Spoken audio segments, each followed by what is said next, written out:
Hello everyone, I'm Spectrum, and I believe as of right now, I can definitively prove not only who we play as in Help Wanted 2, but also prove the meaning behind the game's ending.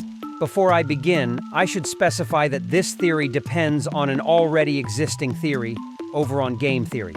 I'll add the link in the description so you can understand, but the video basically shows evidence for Cassie's dad being the Bonnie bully from all the way back in Five Nights at Freddy's 4. In Help Wanted 1, we play as a beta tester, testing the new VR game for Fazbear Entertainment, based on 4 indie games. These games were made by a paid developer to make light of the very real tragedies of the company. This beta tester, being Vanny, was eventually taken over by an entity named Glitchtrap. Going into Help Wanted 2, most people assumed that Help Wanted 2 would also take place in a video game. And while there is evidence to support this in-game, I don't feel this is the case. We know that the Vanny masks that are worn by Fazbear technicians link your brain into the AR world directly, meaning you don't necessarily need the mask always on to view the AR world. The console in the hub world that we use to play mini-games could simply be an interface which, once interacted with, puts your mind into a simulation, specifically a training simulation, through the Vanny network. This explains why Glitchtrap is present, even though the hub world of the game is in the abandoned Fnaf 6 location. If this were a game in the Fnaf universe, Fazbear Entertainment would not model the hub world after an abandoned Fazbear's location. In conclusion, Help Wanted 2 is not in fact a game, but is actually an AR training simulator created by the Vanny network. This also means that during this point in time, a piece of Glitchtrap is present in the Vanny network. With this information, we can begin laying out the, now very plausible, evidence for Cassie's dad being our player character.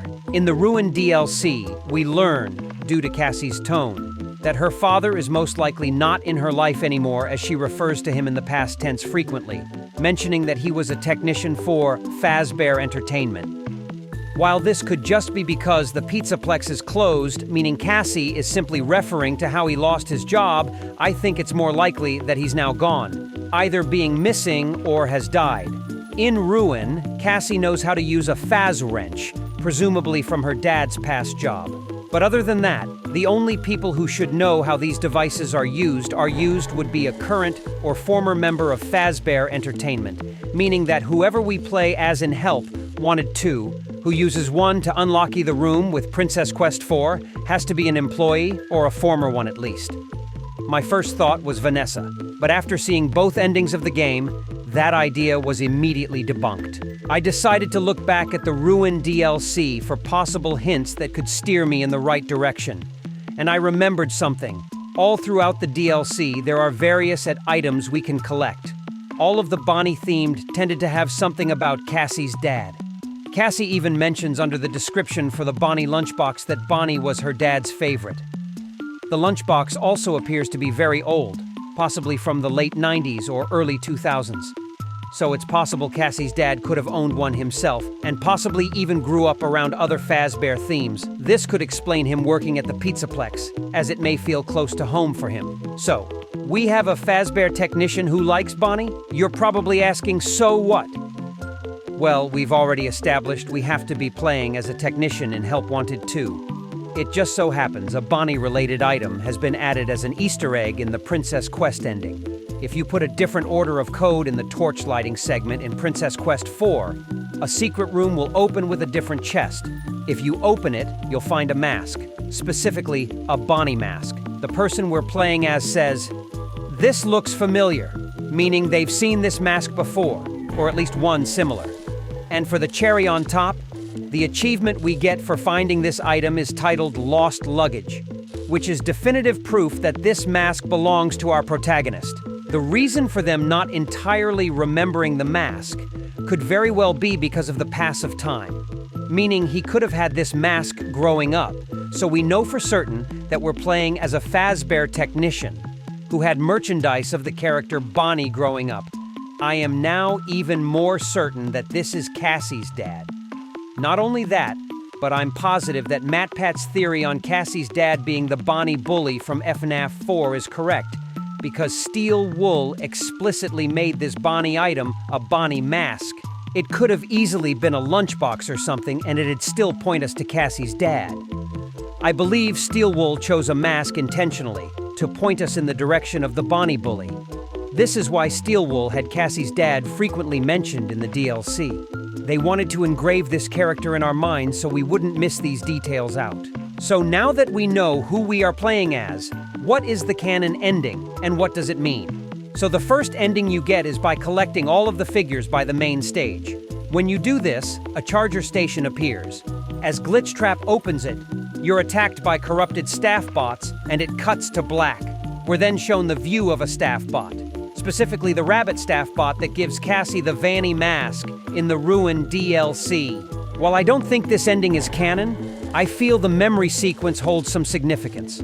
I know this is a bit of a reach, but I believe that this sequence is supposed to tell us that our player character, or rather their soul, was used for this bot. The reason I think this is because we can clearly see that the ears on this bot were custom welded, meaning it was not made by Fazbear Entertainment directly. The ears also reference the Bonnie mask and the potential connection that Cassie's dad is the Bonnie bully. In my eyes, the staff bots attacking you wouldn't make sense to be canon, and instead is symbolic of Cassie's dad's turn. We know, thanks to the Pizzaplex books, that it's highly likely robots can also be infected with the Glitchtrap virus. Since in this ending, we don't give Glitchtrap to Vanny, this ending could be symbolic of us getting entirely possessed by Glitchtrap and turning into the mask bot. The second ending is even more confusing. We find memory plushies that eventually give us a glitchy coin. This coin is then used to play Princess Quest 4 to retrieve the remains of Glitchtrap. This is also where you find the Bonnie mask. In this level, we at first play as the princess. The princess finds a chained-up room that, once open, leads to us, the player, inside. This inclusion of these chains and room is very reminiscent of Help Wanted 1's main ending, where Vanny is locked in a room, imprisoned in their own mind. It also reminded me of how Gregory frees Vanny in Security Breach's Princess Quest ending, where we place the arcade game to free Vanny. There's also evidence to show that Princess Quest 1 and 2 also have remnants of Glitchtrap inside them. This, once again, indicates to me that our player character was tricked into thinking they were being freed by removing the piece of Glitchtrap in the arcade machine, just like Gregory did for Vanessa, but was in reality just handing over the final piece of Glitchtrap that was in the Vanny network over to Vanny. This means that the player is still under the influence of the virus and was possibly repurposed for the mask bot. So there you have it, the identity of our player character revealed and both endings explained. I'd like to apologize if this video isn't up to standards you expect, but this is my first long-form video on this channel, so bear with me. I'll see you next time.